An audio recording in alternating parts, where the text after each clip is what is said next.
एक बार अशोक अपने किसी क्लोज रिश्तेदार की शादी में जाता है। क्योंकि शादी रात में होती है तो वह रात में ही वहाँ से वापसी करना चाहता है। क्योंकि उसके बैंक की नौकरी का पेपर सुबह 11 बजे से होता है। अपने पापा से यह बात बताता है तो उसके पापा कहते हैं, अरे बेटा, रात बहुत हो गई है, अभी मत जाओ, सुबह चले जाना, और इस टाइम जाना ठीक भी नहीं है। अशोक कहता है, अरे नहीं पापा, मुझे यहाँ से जाना ही होगा क्योंकि मेरा कल पेपर है और मेरे भविष्य का सवाल है। मैं थोड़ा सो भी लूँगा और मेरा माइंड फ्रेश भी हो जाएगा, तब मैं अच्छे से बैंक का एग्ज़ाम दे सकूँगा।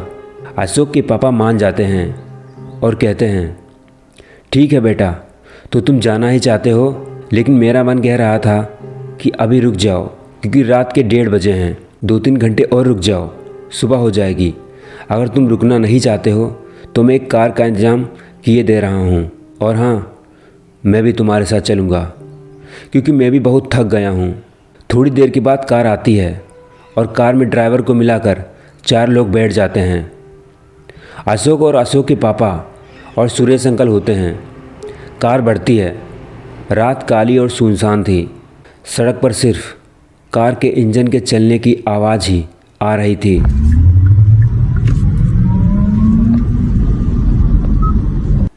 कार में बैठे सभी लोग कार की लाइट में दिखने वाली सड़क पर हर एक चीज़ को बड़ी बारीकी से और ध्यान से देख रहे थे। तभी सुरेश अंकल कहते हैं, ड्राइवर, कार की स्पीड थोड़ा और तेज़ करो, यह जंगल का ख़तरनाक एरिया है। तभी अशोक कहता है, अरे अंकल, गाड़ी जरा रुकवाना, मुझे बहुत तेज़ की आई है। सुरेश अंकल ने कहा, अरे नहीं अशोक बेटा, अभी नहीं, थोड़ा इस इलाके से आगे निकल चलते हैं, फिर तुम आगे गाड़ी रुकवा लेना। अशोक ने कहा, क्यों अंकल, यहाँ क्यों नहीं रोक सकते? तब ड्राइवर सुरेश अंकल को रोकते हुए बोला, यह एरिया बहुत ख़तरनाक है, यहाँ रात में तो बिल्कुल नहीं चलना चाहिए, लेकिन हम लोग किराए पर गाड़ी चलाते हैं तो शादी बारात में मजबूरी में रात में चलाना पड़ता है। यह एरिया बहुत ख़तरनाक है क्योंकि यहाँ के बारे में लोग बताते हैं कि यहाँ छलावा होता है। हैरान होकर अशोक पूछता है, छलावा, यह क्या होता है? ड्राइवर कहता है, छलावा मतलब धोखा। अगर छलावे ने तुमको पकड़ लिया तुम्हें महसूस होगा कि तुम रास्ते पर आगे बढ़ रहे हो, लेकिन छलावे के प्रभाव से तुम उसी रास्ते पर चक्कर लगाते रहोगे और आखिरी में छलावा तुम्हें अपना शिकार बना लेगा। अशोक हंसते हुए कहता है, अरे ड्राइवर अंकल, इन सब बातों पर आप भी विश्वास करते हो? आज के मॉडल ज़माने में ऐसी चीज़ें नहीं होती हैं। कार को किनारे लगाइए, मुझे टॉयलेट करना है। तभी अशोक के पापा ने कहा कि भाई ड्राइवर साहब, रोक दो गाड़ी, लड़के को टॉयलेट तेज़ की लगी होगी, इतनी देर में कुछ नहीं हो जाएगा और हम 4 लोग हैं। तभी कार का ड्राइवर कार को रोक देता है।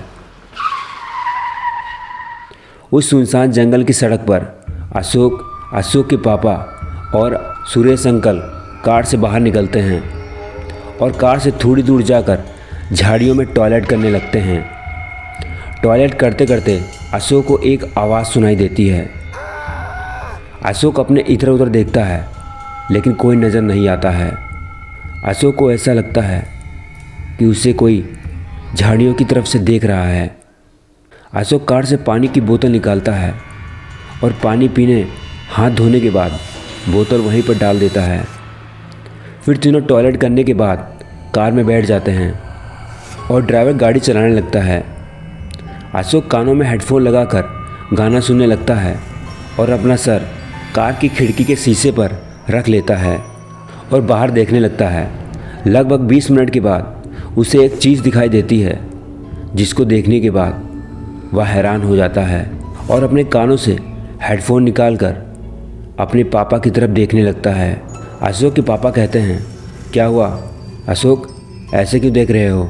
अशोक कहता है, पापा, हम लोग आगे जा रहे हैं ना, पीछे तो नहीं गए हैं? उसके पापा कहते हैं, नहीं, 20 मिनट से हम लोग आगे ही तो चल रहे हैं, हम लोग पीछे क्यों जाएंगे? अशोक कहता है, पापा, मैंने एक पानी की खाली बोतल सड़क के किनारे डाली थी। अशोक के पापा कहते हैं, तो इसमें हैरान होने वाली कौन सी बात है बेटा। अशोक कहता है, पापा हम लोग जहाँ टॉयलेट करने रुके थे वहाँ पर मैंने बोतल डाली थी। मैंने अभी अभी उस बोतल को सड़क के किनारे पड़ा देखा। अशोक की इतनी बात सुनकर सुरेश अंकल तेज आवाज़ में कहते हैं, अशोक बेटा तुम्हें नींद तो नहीं आ रही है। अशोक ने कहा, नहीं नहीं अंकल जी, मैं गाने सुन रहा हूँ, सो कहाँ रहा हूँ। ड्राइवर कहता है, मैं भी यही कुछ देर से देख रहा हूँ। तुम सही हो तो मैं पिछले 15-20 मिनट से यही नोटिस कर रहा हूँ कि कुछ जगह मैं बार बार देख रहा हूँ। मुझे कुछ सही नहीं लग रहा है। जहाँ पर आप लोगों ने टॉयलेट करने के लिए कार रुकवाई थी उसी जगह को मैंने गाड़ी चलाते हुए 3 बार देख चुका हूँ। मैंने सोचा कि मेरे मन का भ्रम होगा। मुझे लगता है कि हम लोग छलावा की चपेट में आ गए हैं। तब अशोक कहता है कि हाँ ड्राइवर अंकल, मैं जब टॉयलेट कर रहा था तो मुझे किसी की आवाज़ सुनाई दी थी और ऐसा भी लग रहा था कि कोई मुझे देख रहा है झाड़ियों से। मैंने वहाँ देखा तो कोई नहीं था। अशोक के पापा भी वही बात कर रहे थे कि उन्होंने भी कुछ चीज़ बार बार देखी है। कार में चारों बातें कर रहे होते हैं कि तभी अशोक जल्दी जल्दी कहता है, अंकल देखो, वह देखो बोतल मैंने फेंकी थी। सभी ने उस बोतल की तरफ देखा तो सच में वही बोतल थी जो अशोक ने सड़क के किनारे फेंकी थी। अब चारों को यकीन हो गया था कि वह छलावे के जाल में फंस चुके हैं। अशोक के पापा डरी हुई आवाज़ में कहते हैं, अरे सुरेश अब क्या करें, अब इससे बाहर कैसे निकलें? या तो रात भर हमें ऐसा ही घुमाता रहेगा और हम कहीं नहीं पहुंच पाएंगे। सुरेश अंकल कहते हैं, हम लोगों को वहीं रुकना चाहिए, हाँ जहां हम लोगों ने पहले टॉयलेट की थी। अगर वही जगह दोबारा आती है तो हम लोग वहीं गाड़ी रुकवा लेते हैं क्योंकि वही सबसे सुरक्षित स्थान है। ड्राइवर कहता है, छलावे में रुकना और भी ख़तरनाक होता है। मैंने सुना है कि एक बंदा छलावे में फंस गया था और वहीं रुक गया तो छलावे ने उसको झाड़ियों में खींच लिया और उसकी सिर्फ डेड बॉडी मिली। उसके शरीर का सारा खून उस छलावे ने चूस लिया। और मैंने यह भी सुना है कि जब किसी के साथ छलावा होता है तो छलावा उनके बीच किसी बंदे पर अपना कब्जा कर लेता है। मतलब हम चारों में से किसी एक बंदे पर छलावा मौजूद है। ड्राइवर शक की नज़र से सुरेश अंकल को देखता है। तभी बीच में ड्राइवर को टोकते हुए सुरेश अंकल बोलते हैं, ऐसे क्यों देख रहे हो ड्राइवर, मुझे पता है कि तुम ही छलावा हो। अशोक के पापा कहते हैं, क्या ड्राइवर ही छलावा है? अशोक भी हैरान हो जाता है। सुरेश अंकल कहते हैं, हमें इस ड्राइवर को मारना होगा वरना यह हम लोगों को यहाँ से जाने नहीं देगा, ऐसे ही जंगल में घुमाता रहेगा। तभी ड्राइवर घबराते हुए बोला, अरे क्या बात करते हो भैया, मैं छलावा होता तो मैं ऐसी बातें क्यों करता। मैं कहीं कार रोक देता हूँ। कार चलाते चलाते ही सुरेश अंकल उस ड्राइवर का सीट बेल्ट से गला दबा देते हैं और गाड़ी एक पेड़ से जा टकराती है और उसकी गला दबने से ड्राइवर की मौत हो जाती है। अब 20 सुनसान जंगल में कार एक पेड़ से टकरा चुकी होती है और सुरेश अंकल कहते हैं, मैंने छलावे को मार दिया। अब हम लोगों को इस जंगल से बाहर निकलने से कोई नहीं रोक सकता। और सुरेश अंकल गाड़ी के स्टीयरिंग अपने हाथ में लेते हैं और गाड़ी चलाने लगते हैं और कुछ देर चलाने के बाद फिर वही चीज़ दोबारा होने लगती है। तो सुरेश अंकल कहते हैं, भाई साहब मैं गाड़ी वहीं रोक रहा हूँ जहाँ हम लोगों ने पहले टॉयलेट किया था। तब अशोक कहता है, अरे नहीं सुरेश अंकल, गाड़ी मत रोकना। सुरेश अंकल कहते हैं, अरे बेटा तुमने अभी ज़िंदगी का अनुभव लिया नहीं है, हम लोग तुमसे बड़े हैं तो हमारी बात मानो। अशोक को सुरेश अंकल पर कुछ शक होता है और यह बात अशोक अपने पास में बैठे पापा के कानों में कहता है। तभी अशोक कहता है, ड्राइवर छलावा था तो हमने उसे मार दिया।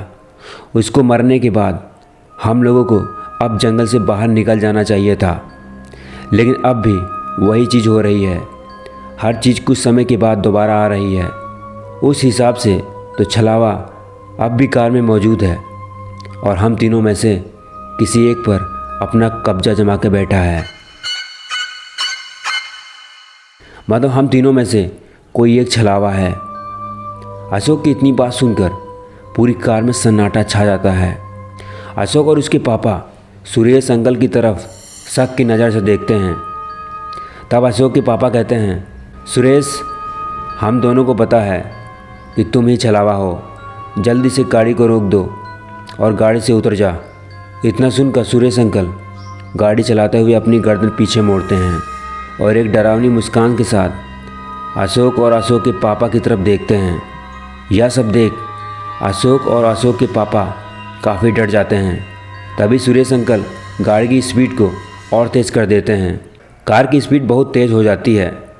कार को एक पेड़ से टकरा देते हैं और उस कार में अशोक और अशोक के पापा के साथ सुरेश अंकल की भी मौत हो जाती है। छलावा सुरेश का शरीर छोड़ देता है क्योंकि कार में छलावा और कोई नहीं, सुरेश अंकल ही होते हैं। उस घटना के बाद उस रूट पर रात में कोई गाड़ी नहीं निकलती है और वह रोड छलावा रोड के नाम से मशहूर हो जाती है। दोस्तों, ऐसे ही और इंटरेस्टिंग हॉरर स्टोरीज़ के लिए चैनल को सब्सक्राइब कर लो।